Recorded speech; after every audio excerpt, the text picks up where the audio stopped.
देना आसान, बेईमान बूढ़े को धोखा देना बहुत कठिन। अनुभवी हो जाता है, वो खुद ही काफी धोखे खा चुका और दे चुका, तुम उसे क्या धोखा दोगे। बूढ़े व्यक्ति धीरे धीरे ज्यादा बेईमान हो जाते, बच्चे सरल होते। इसलिए नई सभ्यताओं में एक तरह की सरलता होती, पुरानी सभ्यताओं में एक तरह की चालबाजी आ जाती, पाखंड आ जाता है। ये प्रत्येक वस्तु के दो पहलू हैं, ये हम पर निर्भर होता है हम क्या चुने। 10,000 साल में हमने ऊंचाइयां से ऊंचाइयां छुई, चाहें तो हम वे गौरी शंकर छुएं, और 10,000 साल में हमने जीवन के सब कड़वे मीठे अनुभव भी लिए, हमने बेईमानी की गर्त भी छुई, हम चाहें तो वहां जिए। मोक्ष का अर्थ होता है जहां सारे कर्मों के पार चेतना अपने को अनुभव करती। जब तक कर्म है तब तक बंधन है, पाप करोगे दुख पाओगे, पुण्य करोगे सुख पाओगे। जिससे कोई नीम के बीज बोएगा तो नीम के फल काटेगा, और कोई आम बोएगा तो आम की मिठास का अनुभव करेगा। बस ऐसे ही सीधा साफ गणित है। लेकिन हमारे भीतर कोई है जो न तो कड़वापन अनुभव करता और न मिठास, जो दोनों के पार है, जो दोनों को देखता है, जो देखता है कि जीभ पर कड़वाहट का अनुभव हो रहा, जीभ पर मिठास का अनुभव हो रहा, लेकिन मैं तो अलग हूं, मैं तो साक्षी हूं। इस साक्षी में स्थिर हो जाना समाधि, इस साक्षी के परिपूर्ण अनुभव को उपलब्ध हो जाना मोक्ष। निगोध है अंधकार, मोक्ष है प्रकाश। निगोध है तादात्म्य, मोक्ष है साक्षी भाव। उत्तर उन्होंने ठीक दिया था कि निगोध से आया हूं और मोक्ष जाऊंगा। और यह भी उन्होंने ठीक कहा था किसी पंडित को कि मैं तो अपनी जानता हूं कि मेरा अंतिम जन्म है। ध्यान की कुछ सीढ़ियां चढ़ो और तुम भी जान सको, इसमें कुछ बहुत अड़चन नहीं है, बस ध्यान का थोड़ा सा स्वाद लगे। और ध्यान की तरफ उनकी यात्रा चल रही थी सतत। तुम्हें थोड़ी भी प्रतीति होगी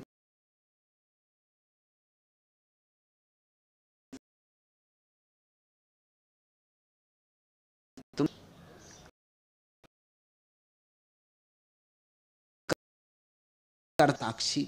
साक्षी का न कभी जन्म हुआ है न होता है। उपनिषद कहते हैं एक ही वृक्ष पर दो पक्षी बैठे, एक पक्षी नीचे की शाखा पर बड़ी चेंचें करता है, इस डाल से उस डाल पे कूदता है, इस फल को चखता है उस फल को चखता है, बड़ी विभूचन में पड़ा है। और एक दूसरा पक्षी ऊपर के शिखर पर बैठा है, सिर्फ बैठा है, वो नीचे के पक्षी की चहल पहल, भागदौड़, आपाधापी देखता है, बस सिर्फ देखता है। ये बड़ी प्यारी प्रतीक व्यवस्था है। ऐसे उपनिषद कह रहे हैं कि तुम्हारे भीतर भी दो पक्षी हैं, एक साक्षी और एक कर्ता। कर्ता नीचे की शाखाओं पर आपाधापी में लगा रहता, और धन कमा लूं, और पद कमा लूं, और प्रतिष्ठा कमा लूं। उसका मन भरता ही नहीं, उसे तृप्ति मिलती ही नहीं। जितने तृप्ति के उपाय करता उतनी अतृप्ति बढ़ती चली जाती।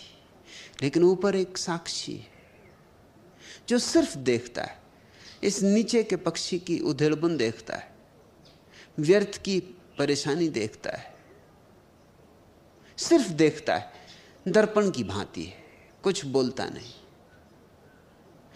अब धर्म के दो रूप हो सकते हैं। धर्म का जो नैतिक रूप होगा वो नीचे के पक्षी को बदलने की कोशिश करता है, और धर्म का जो परम रूप होगा, आध्यात्मिक रूप होगा, वो ऊपर की पक्षी की याद दिलाता है। धर्म का जो आध्यात्म है वो तो कहता है इतनी भर याद तुम्हें आ जाए कि तुम्हारे भीतर एक साक्षी है, बस काफी, क्योंकि साक्षी का कोई जन्म नहीं होता। ये तो करता है जो जन्म में भटकता है, क्योंकि मरते वक्त तुम्हारी वासना तृप्त नहीं हुई होती। वासना की डोर तुम्हें नए जन्म में ले जाती। हमारे पास एक बड़ा प्यारा शब्द है, पशु। पशु शब्द को तुम सिर्फ इतना ही समझते हो कि इसका अर्थ जानवर होता है। नहीं, इतना नहीं होता। जानवर का तो अर्थ होता है जिसके पास जान है। तो जानवर तो तुम भी हो। जिसके पास जान है वो जानवर। अंग्रेजी में शब्द है एनिमल, उसका भी मतलब वही होता है। एनिमा का अर्थ होता है प्राण। जिसके पास प्राण है वह एनिमल। लेकिन हमारा शब्द बड़ा अद्भुत है। वो जानवर और एनिमल से उसका अनुवाद नहीं होना चाहिए। पशु का अर्थ होता है जो पास में बंधा, जो जंजीर में बंधा, जिसके पैरों में बेड़ी पड़ी, जिसके हाथों में जंजीर है, जो पास में बंधा, वह पशु। यह बड़ा अनूठा शब्द है। ऐसे शब्द दुनिया की दूसरी भाषाओं में नहीं है। उसके कारण है क्योंकि ऐसे लोग कम हुए दुनिया में जो ऐसे शब्दों को गढ़ सकते। जिन्होंने ये शब्द गढ़े, उन्होंने इन छोटे छोटे शब्दों में न मालूम कितनी कुंजियां छिपा दी।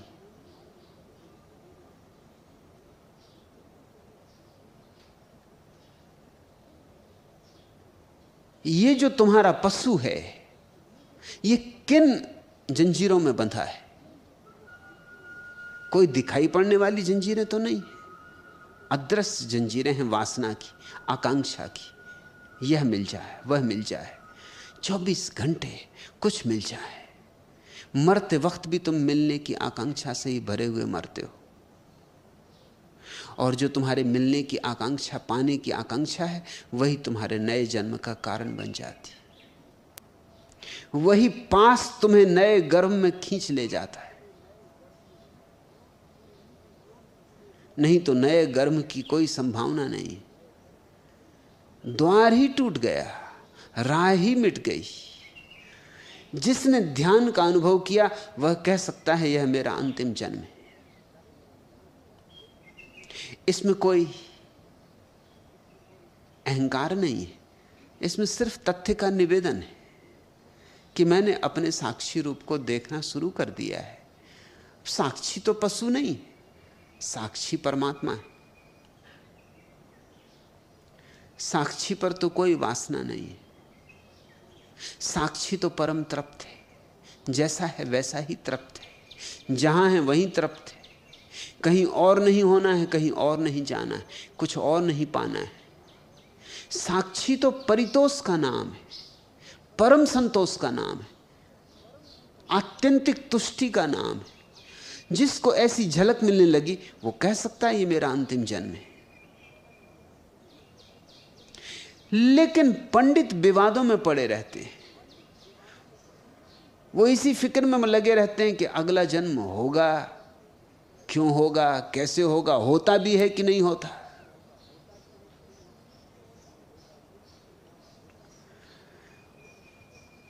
किस नियम से होता है, क्या गणित है उसका, क्या नक्शे हैं उसके। वो इसी नक्शे खींचने में, गणित बिठालने में लगे रहते हैं। पंडित से ज्यादा व्यर्थ का काम कोई दूसरा नहीं करता। उसकी सारी चेष्टा शाब्दिक होती, अनुभवगत नहीं होती। इसलिए अगर उन्होंने किसी पंडित को कहा था कि शास्त्र और सिद्धांत की आप जाने, मुझे शास्त्र का पता नहीं, सिद्धांत का पता नहीं, पर एक बात सुनिश्चित होने लगी है कि यह मेरा अंतिम जन्म है, ठीक कहा था। जो शास्त्र और सिद्धांत में उलझे उन्हें ध्यान का तो समय ही नहीं मिलता। जो शास्त्र और सिद्धांत में उलझे हैं वो ध्यान तक तो पहुंच ही नहीं पाते, क्योंकि ध्यान तक पहुंचने की अनिवार्य शर्त है शास्त्र और सिद्धांत को छोड़ो, शब्द को छोड़ो तो ध्यान में पहुंचोगे। निशब्द यानी ध्यान। विचारों को छोड़ो तो निर्विचार में पहुंचोगे, निर्विचार यानी ध्यान। विकल्पों को छोड़ो कि क्या ठीक क्या गलत, निर्विकल्प हो जाओ, निर्विकल्प यानी ध्यान। पंडित ध्यान नहीं कर पाता, हां, पंडित ध्यान के संबंध में सोचता है, इसे थोड़ा ख्याल रखना। तुम जल के संबंध में कितना ही सोचो, इससे प्यास ना बुझेगी। उसे परमात्मा की भूख लगती तो वो गीता पढ़ता है, कुरान पढ़ता है, बाइबल पढ़ता है। भूख झूठी होगी। अगर भूख सच्ची होती तो तुम किसी सद्गुरु के चरण में होते, किसी प्रबुद्ध व्यक्ति का हाथ पकड़ते, ना कि पाक शास्त्र लिए बैठे रहते। और बड़े मजेदार लोग हैं, पाक शास्त्र को भी पढ़ के अगर कुछ पकाओ तो भी ठीक। लोग रोज पाक शास्त्र का पाठ करते, सुबह से रोज गीता का पाठ करते। कृष्ण होना तो दूर, अर्जुन भी नहीं होते, मगर गीता कंठस्थ हो जाती, पाक शास्त्र कंठस्थ हो जाता है।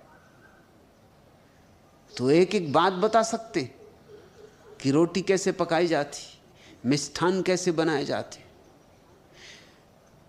मगर उनका खुद का जीवन सूखा जा रहा है, कोई रसधार नहीं, क्योंकि जीवन को जो पोषण मिलना चाहिए नहीं मिल रहा है।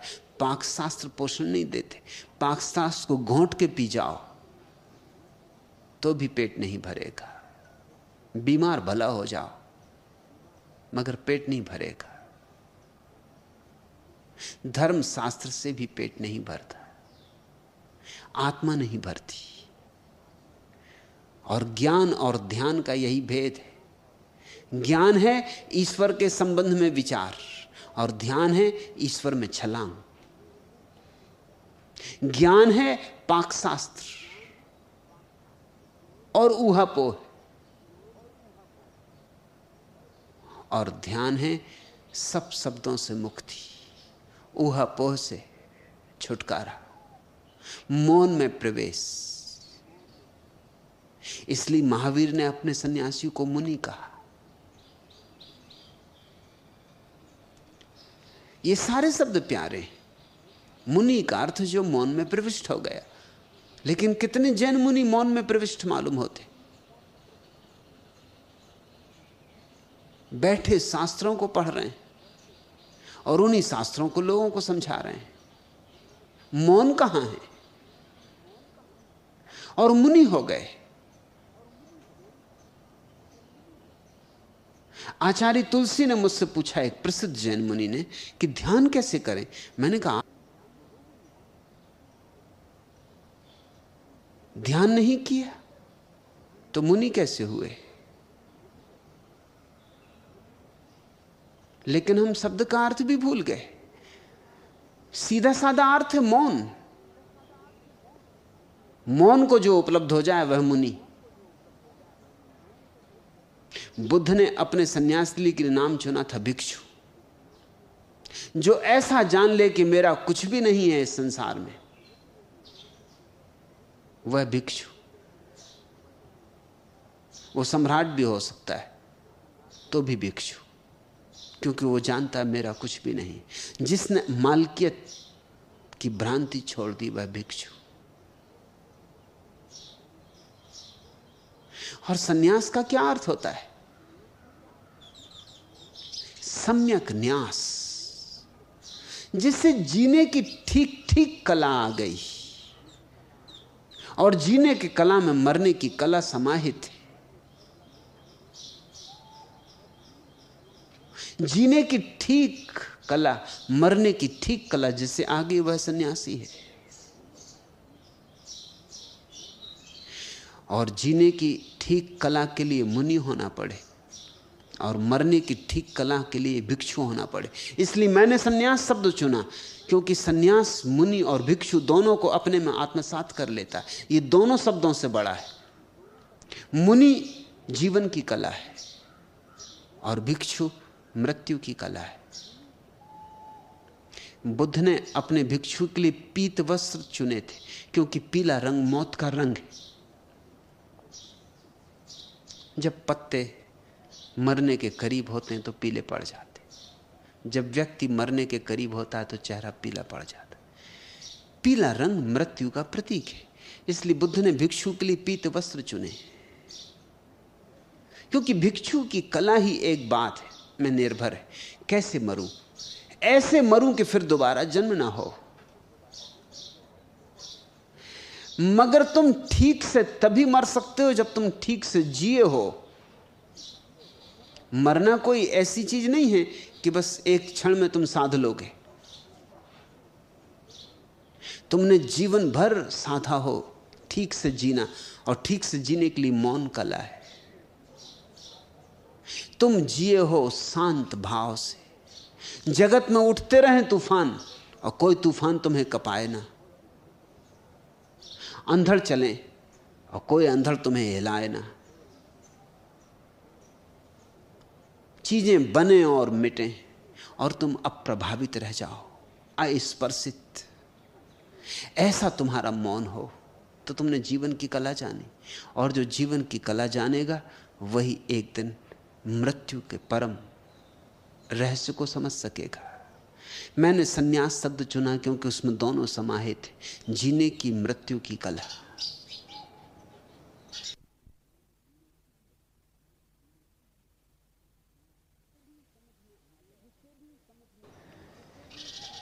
जिसे भी समझ में आ गया मौन का थोड़ा सा स्वाद, वह कह सकता है कि अब मेरा दोबारा जन्म नहीं होगा।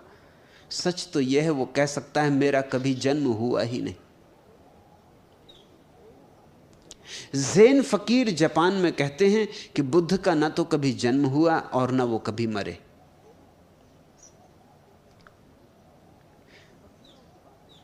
वो कहेंगे ये कोई बात हुई। हम भली भांति जानते हैं कि बुद्ध का जन्म हुआ और बुद्ध की मृत्यु हुई। कहां जन्म हुआ वो भी हमें पता है, कहां मृत्यु हुई वो भी पता है, ऐतिहासिक प्रमाण उपलब्ध हैं। चूक गए, फकीर की बात समझे नहीं। फकीर भी नहीं कह रहा है कि बुद्ध का जन्म नहीं हुआ और बुद्ध की मृत्यु नहीं हुई। वो ये कह रहा है कि गौतम बुद्ध और सिद्धार्थ गौतम ये दो अलग व्यक्ति हैं। सिद्धार्थ गौतम है सोया हुआ आदमी, उसका जन्म हुआ और मृत्यु भी हुई। और गौतम बुद्ध वह है जागृत चैतन्य, उसकी कहां मृत्यु, कैसा जन्म, वह शाश्वत है। फकीर किसी और बात की तरफ इशारा कर रहे हैं। वे ठीक कह रहे हैं, वे साक्षी की बात कर रहे हैं और इतिहासक कर्ता की बात कर रहा है, क्योंकि इतिहासक कर्ता के ऊपर जा भी नहीं सकता। इसलिए तो इतिहास में एक कमी रह जाती। इतिहास में जो हमारे जगत के सर्वश्रेष्ठ व्यक्ति हैं वे सम्मिलित ही नहीं हो पाते, क्योंकि उनके जीवन में कृत्य बहुत नहीं होता। चंगेज खां के जीवन में ज्यादा कृत्य है, नादिर शाह और तैमूर लंग। हालांकि तैमूर लंगड़ा है मगर काम उसने खूब किए। लंगड़े ने भी बहुत उपद्रव किए, इतने उपद्रव किए कि इतिहास में लिखने योग्य काफी है। लेकिन बुद्ध के जीवन को लिखोगे तो क्या लिखोगे? एक झाड़ के नीचे 6 सालों बैठे रहे।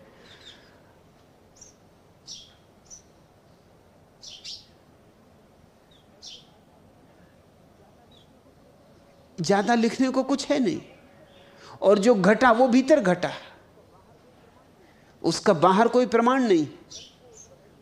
बुद्धत्व को उपलब्ध हुए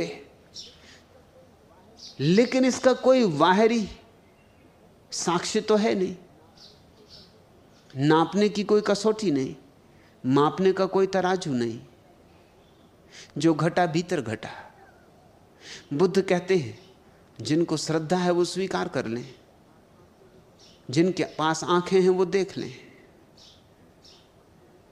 जिनके पास आंखें नहीं हैं उन्हें दिखाई नहीं पड़ेगा, और अधिक के पास आंखें नहीं हैं, या हैं भी तो उन्होंने उन पर पट्टियां बांध रखी।